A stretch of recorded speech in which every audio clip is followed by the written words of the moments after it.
नमस्कार. मी शिवदीप संतोषराव तावडे. मूळ मूळ नांदेडचा आहे आणि पुण्यामध्ये सध्या शंकरराव चव्हाण लॉ कॉलेजला इथं LLBचं शिक्षण घेतोय.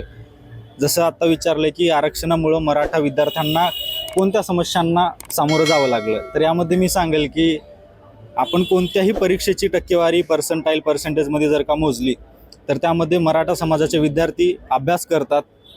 मार्क्स जास्त घेणारे विद्यार्थी आम्हीच.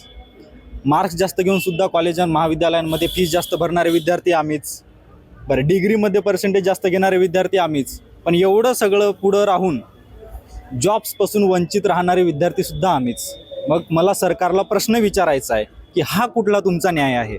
जर एखादा विद्यार्थी मेरिटमध्ये येऊन जास्त फी भरून त्याला जर जॉब मिळत नसेल तर खरंच इथला युवक हा एम्प्लॉईड राहील का अनएम्प्लॉईड राहील? हा सरकारला प्रश्न आहे.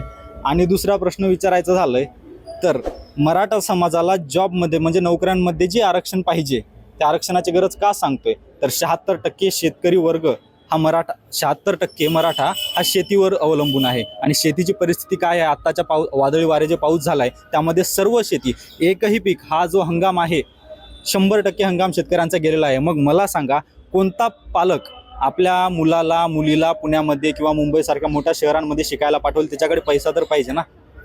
मग ही आर्थिक परिस्थिती व जे म्हणतात की मराठा समाज हा सामाजिक मागासलेला नाही आहे, तर असे 2दा सर्वे झाले आणि त्या 2 सर्वेमध्ये सुद्धा हे प्रूव्ह झाले की मराठा समाज हा सामाजिक व आर्थिकदृष्ट्या मागासलेला आहे.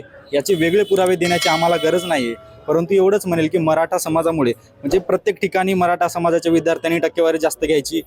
आम्ही 98% घेऊन मी लॉ कॉलेजला ॲडमिशन घेतोय व दुसऱ्या कास्टच्या किंवा आरक्षणाच्यामुळे काही 60% वाली पोरं सुद्धा माझ्या बरोबरीलाच आहेत. परंतु जेव्हा नोकरीचा प्रश्न येतो तेव्हा मी मागं राहतो आणि ते मुलं पुढे जातात.